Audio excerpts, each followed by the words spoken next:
Okay, so picture this. A woman in like the late 1600s, Yeah. right? Super bright driven and totally into philosophy in a world totally run by men. Not an easy scene to step into. Exactly. It's Catharine Trotter Cockburn.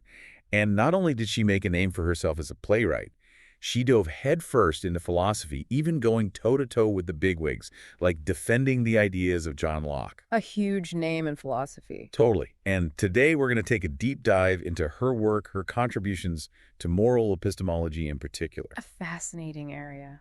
Definitely. And we'll be using excerpts from the Stanford Encyclopedia of Philosophy as our guide. Always a great source. So what's so remarkable about Cockburn is that she wasn't just like passively reading philosophy, she was actively shaping it.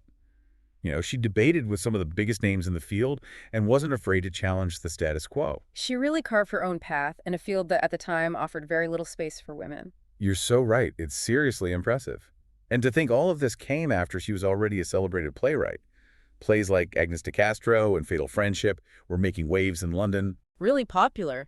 It seems like she just had this knack for captivating audiences, whether it was on stage or in the world of ideas. Her early success in the theater definitely hints at the kind of intellectual firepower she brought to philosophy.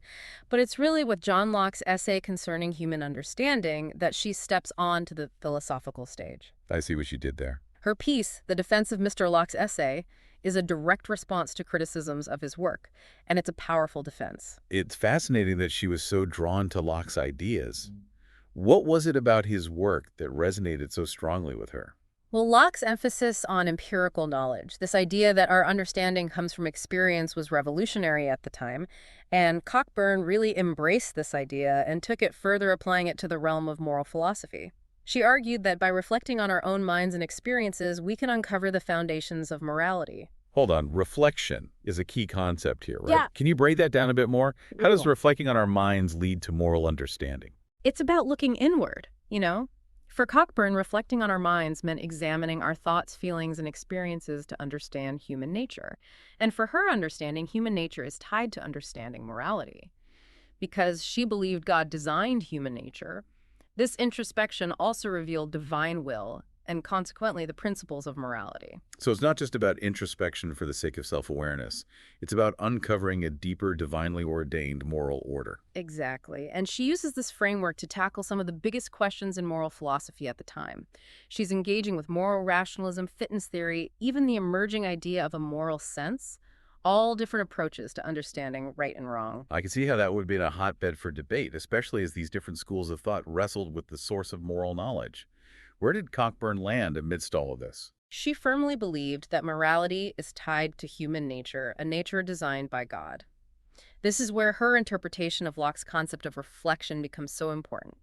For Cockburn, it's through this reflection that we come to understand not just ourselves, but also the divine blueprint for morality. That's quite a statement. And I imagine not everyone was on board with that, especially those who saw morality as coming from something other than human nature. You're absolutely right. There were critics who challenged Locke's ideas, and by extension, Cockburn's application of them to morality. A really interesting example is the anonymously published Remarks upon an Essay Concerning Humane Understanding. This work directly questioned Locke's ideas about how we gain moral knowledge, especially within an empirical framework. Which raises a huge question. If all knowledge comes from experience, as Locke argued, how can we be certain about moral truths? How did Cockburn address that? This is where she brings in this fascinating concept of conscience. She calls it a sudden affection, a natural moral feeling that we have. It's not the source of moral knowledge itself, but rather a kind of emotional echo that confirms what our reason has already shown us. So like a gut feeling that reinforces what we understand to be morally right or wrong. Almost like a built-in check and balance system. That's a great way to put it. It's not just cold, hard logic telling us what to do, but also this inherent feeling, this conscience that guides us and reinforces our moral judgments. This takes us to Cockburn's work with fitness theory, right? I think this becomes a major theme in her later work. Yeah. But before we get into that, can we just back up for a sec and explain fitness theory, for those who might not be as familiar with 17th century moral philosophy? Of course, fitness theory, which is often associated with the philosopher Samuel Clarke, basically argues that morality is rooted in the nature of things. Think of it like a giant cosmic puzzle where every piece has its place.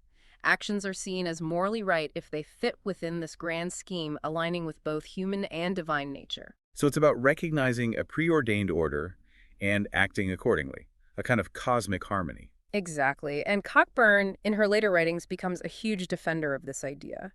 She champions Clarke's theories and really skillfully refutes counterarguments, showcasing her sharp intellect and her ability to engage in these really complex philosophical debates. Sounds like we're about to dive into some deep philosophical waters. I'm excited to hear more about how she tackled those counterarguments and really made her mark in this world of competing theories. Before we do that, though, I think it's important to highlight one of the main criticisms of Clarke's fitness theory, one that Cockburn tackles head on. A lot of people argued that it didn't fully acknowledge the role of God's will and human interest in morality. If morality is simply about fitting into this predetermined order, where's the room for divine command or our own desire for happiness? Yeah, that's a great point. Sounds like a recipe for a pretty deterministic view of morality. Hmm. How did Cockburn reconcile these seemingly conflicting ideas? She argued that fitness theory actually offered a more complete picture of God's will and human desire. She saw human nature itself as a product of God's will and our desire for happiness as a natural part of that nature. It's not an either-or situation. God's will, human nature, our pursuit of happiness are all woven together in this grand scheme of fitness. So she's suggesting that God's will isn't some random decree, but rather something embedded in our very being in the natural order. Exactly. And our desire for happiness isn't something that needs to be reconciled with morality. It's actually part of it. It's through living in accordance with this divinely ordained order, this fitness, that we achieve true and lasting happiness. This is so insightful. It's like Cockburn is bringing together all these different threads, reason, human nature, divine will, even the pursuit of happiness, into this tapestry of moral understanding. You've got it. And what's remarkable is that she's doing all of this while participating in some serious philosophical debates, skillfully responding to criticisms and refining her own arguments along the way. I can already see how Cockburn's ideas push us to think beyond simple explanations and really dig into the complexities of morality. She's making us consider not just what's right or wrong, but the very foundation of those judgments. Absolutely. And her journey doesn't end there. We've only scratched the surface of her work. I can't wait to dive in even deeper in our next part. Last time we were talking about Catharine Trotter, Cockburn, and her awesome defense of fitness theory, like how she brought together God's will and human desire into that whole framework. Yeah, it's really cool how she weaves these complex ideas together. Totally. And now her journey takes us even deeper into moral philosophy as she tackles this concept of moral sense. A big one for sure. Before we get too far, could you explain what moral sense is for our listeners? Sure. It sounds like a sort of intuition, a gut feeling about what's right and wrong. You're on the right track. Think of moral sense as like a special faculty, almost a sixth sense that helps us see moral qualities. It's often described as a feeling or an intuition that comes before rational thought, kind of guiding our initial judgments about good and bad. Okay, so are we basically hardwired to recognize good and evil then? Thinkers like Shaftesbury and Francis Hutcheson, they were big proponents of moral sense theory, and they definitely believed that this faculty was innate and universal, like our sense of sight or taste. That's a fascinating idea. So where does Cockburn fit into all of this? She seems to lean more towards rationalism. So how does she reconcile that with this seemingly instinctive moral sense? That's a great question, and it really gets to the heart of Cockburn's nuanced approach. While she does use the term moral sense in her later work, she makes a distinction between her view and Hutcheson's. Okay, so how? For Cockburn, moral sense isn't the sole foundation for morality. It's more like a complementary faculty that works alongside reason. So instead of replacing reasoned thought, it acts as an extra tool. Exactly. Cockburn still stresses the importance of reflecting on human nature, understanding its divine origins to get at the underlying principles of morality. But she also sees that our moral sense, those feelings of approval or disapproval that we have, they play a big role in motivating us to act morally. So it's like our reason tells us what's right, and our moral sense gives us that push to actually do it. You got it. Cockburn recognizes that just relying on reason isn't always enough to drive moral action. Moral sense is that spark that ignites our will, that makes us want to act in line with what we understand to be right and wrong. Makes sense. It's like knowing you should eat healthy, but meeting that extra push to choose the salad over the pizza. Yeah. Sometimes reason alone just isn't enough. Exactly. And Cockburn's insights into this interplay between reason and moral sense are really relevant when we think about her critique of consequentialism. Ah, yes. Consequentialism. The idea that the morality of an action depends entirely on its outcomes. Yeah. Basically, the ends justify the means. You got it. And in her last philosophical work, Remarks upon the Principles and Reasonings of Dr. Rutherforth's essay, Cockburn directly challenges Dr. Thomas Rutherford, who is a prominent consequentialist, and she offers a really compelling critique of this whole approach. I'm really curious to hear about this critique. What were her main issues with consequentialism? Cockburn argues that reducing morality to just calculating outcomes ignores the inherent goodness or badness of certain actions, no matter the consequences. She believes that virtue isn't just about predicting how our actions will affect others. It's about having a natural inclination towards good, a desire to do the right thing because it's inherently right. So it's not just about getting the best results, but about acting from a place of genuine virtue, doing what's right for its own sake, not just for some potential reward. Exactly. And Cockburn highlights the crucial role our moral sense guided by reason plays in all of this. She uses the example of like a hermit or someone stranded on a deserted island, arguing that even in isolation, a person can be virtuous and act morally, even if their actions don't directly affect anyone else. That's a really powerful example. It suggests that morality isn't solely determined by our interactions with others or this desire to get specific results. It's something much deeper, something that's rooted in our very being. Right. Cockburn emphasizes the intrinsic value of virtue itself. It's not just a means to an end, it's an end in itself. And this inherent goodness, she argues, comes from our God-given nature, a nature that compels us towards the right action, even without external pressures or social consequences. So our moral compass isn't just guided by the potential benefits or harms of our actions, but by a more fundamental understanding of what it means to be virtuous. Exactly. About aligning our actions with that inherent goodness, with that divinely ordained fitness we talked about earlier. And this is where Cockburn's ideas come full circle. Our actions are moral, not just because they line up with God's will or lead to good outcomes, but because they reflect that inherent goodness that's woven into who we are. This is all so profound. Yeah. Seems like Cockburn is challenging us to move beyond this simple cost-benefit analysis of our actions and really wrestle with the complexities of human nature and the source of our moral intuitions. You've really grasped the heart of her challenge. Cockburn's work invites us to engage in a much deeper level of moral reflection, to think not just about the consequences, but about our motivations and the kind of people we want to be. This has been such an eye-opening journey through Cockburn's philosophical world. From her early work with Locke to her critiques of consequentialism, it's clear she was a real trailblazer. It's so inspiring to see how she carved out her own intellectual space in a male-dominated field and made such huge contributions to our understanding of moral philosophy. And as we wrap up this deep dive into Cockburn's work, it's worth thinking about the lasting impact of her ideas. She really makes us consider how reason, moral sentiment, and human nature all come together to shape how we see right and wrong. And she reminds us that true virtue isn't just about calculating outcomes. It's about developing a genuine inclination towards goodness, something that reflects the inherent moral fabric of who we are.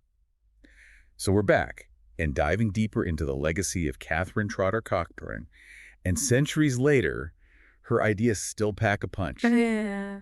It's amazing how she blends all these different philosophical approaches. Yeah, she draws from Locke, uses parts of Clarke's fitness theory, brings in moral sense, all while creating her own distinct path. It's like she took the best tools from all these different philosophical schools and made her own masterpiece, a real testament to her intellectual freedom and how rigorous she was. And, she did this while engaging in some pretty intense debates with some of the brightest minds of her time. Not just soaking up knowledge, actively shaping it, pushing boundaries, and refining her own arguments as she went. Exactly. It's even more impressive when you remember the historical context. For a woman in the late 1600s, early 1700s, to be this involved in philosophy was groundbreaking. No doubt it speaks volumes about her determination and brilliance. For sure, as we dig deeper into Cockburn's legacy, I'm struck by how many of her key takeaways are still relevant today. What are some of those core principles we can take with us and apply to our own lives and understanding of the world? One of the most powerful things Cockburn emphasizes is the importance of reflection. She reminds us that by really examining our own minds, our thoughts and feelings, we can unlock incredible insights into human nature and the foundations of morality. So it's not about just accepting what we're told or blindly following social norms. We have the power to reason, to question, to come to our own understanding of right and wrong. Right, but this process of reflection, as Cockburn shows us, isn't just an individual thing. It's through engaging with other people's ideas, through debating, challenging, and refining our own perspectives, that we reach a more well-rounded understanding of ourselves and the world. It's like that saying, iron sharpens iron. Our ideas get stronger and clearer when we test them against other perspectives. Exactly, and that's where Cockburn's approach is so valuable. She doesn't shy away from opposing viewpoints, even those that directly contradict her own. She carefully analyzes arguments, breaks them down, finds hidden assumptions, and presents well thought out counterpoints, all while being respectful and intellectually honest.